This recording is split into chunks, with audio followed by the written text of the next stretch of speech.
श्री गणेशाय नमः। अयोध्या कांड 29वां दोहा। कवने अवसर का भयं गयो नारी विश्वास, जोग सिद्धि फल समय जिमी जतहि अवेद्या नाश। किस अवसर पर क्या हो गया, स्त्री का विश्वास करके मैं वैसे ही मारा गया जैसे योग की सिद्धि रूपी फल मिलने के समय योगी को अविद्या नष्ट कर देती है। एहि विधि राव मन ही मन झाका, देखी को भांति कुमति मन माखा। भरतु की राउर पूत न होही, आनहु मोल बेसाही की मोही। इस प्रकार राजा मन ही मन खींच रहे हैं। राजा का ऐसा बुरा हाल देखकर दुर्बुद्धि कैकेयी मन में बुरी तरह से क्रोधित हुई और बोली, क्या भरत आपके पुत्र नहीं है? क्या मुझे आप दाम देकर खरीद लाए हैं? क्या मैं आपकी विवाहिता पत्नी नहीं हूँ? जो सुनि सरुअस लाग तुम्हारे, काहे न बोलहु बचन सभारे। देहु अतरु उतरु अनुकरहु कि नाही, सत्य संद तुम रघुकुल माही। जो मेरा वचन सुनते ही आपको बाण सा लगा हो, तो आप सोच समझकर बात क्यों नहीं कहते? उत्तर दीजिए, हाँ कीजिए, नहीं तो नाही कर दीजिए। आप रघुवंश में सत्य प्रतिज्ञा वाले प्रसिद्ध हैं। दीन कहूँ अब जनि बरु देहु, तजहु सत्य जग अपजसु लेहु। सत्य सराहि कहूँ बरु देना, जानहु लेहि मागी चवेना। आपने ही वर देने को कहा था, अब भले ही ना दीजिए, सत्य को छोड़ दीजिए और जगत में अपयस लीजिए। सत्य की बड़ी सराहना करके वर देने को कहा था, समझा था कि वह चवेना ही मांग लेगी। सिविध दीचि बलि जो कछु भाषा, तनु धनु तजहु बचन पनु राखा। अति कटु वचन कहती कैकेयी, मानहु लोन जरे पर दे। राजा सिवी, दधीची और वली ने जो कुछ कहा, शरीर और धन त्याग कर भी उन्होंने अपने वचन की प्रतिज्ञा को निभाया। कैकेयी बहुत ही कड़वे वचन कह रही है, मानो जले पर नमक छिड़क रही हो। 30वां दोहा। धर्म धुरंधर धीर धरी, नयन उघारे राय। सिरु धुनि लीन उसास असी, मारे सी मोहि कुठाय।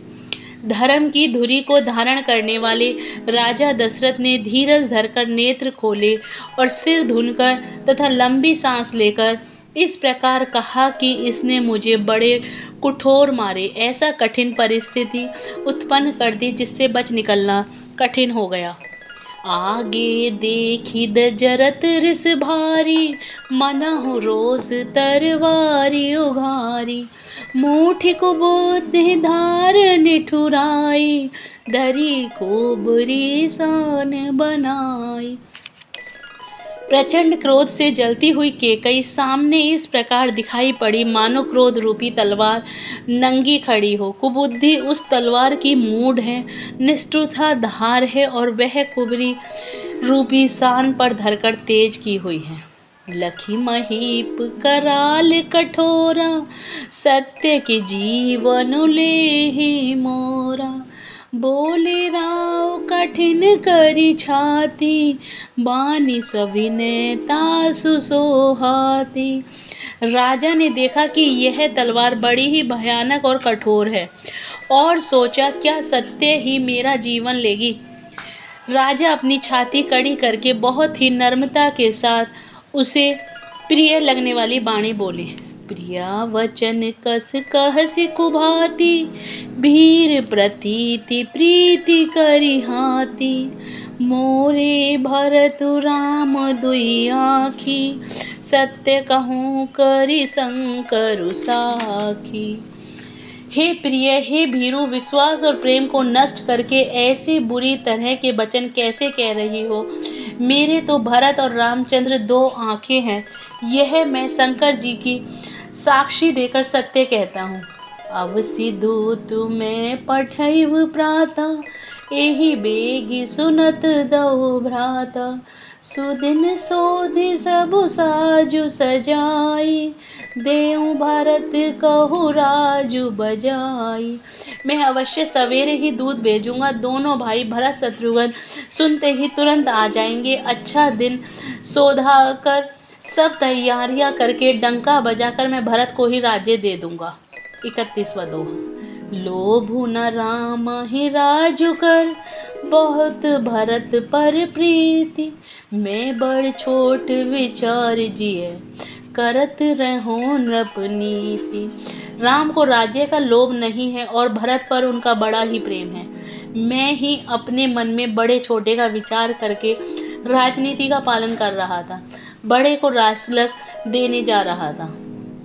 राम सपत सत कहूँ सुभाऊ, राम मातु कछु कहूँ न काऊ, मैं सबु कीन तो ही बिनु पूछे, तेहि ते बरहु मनोरथ छूछे।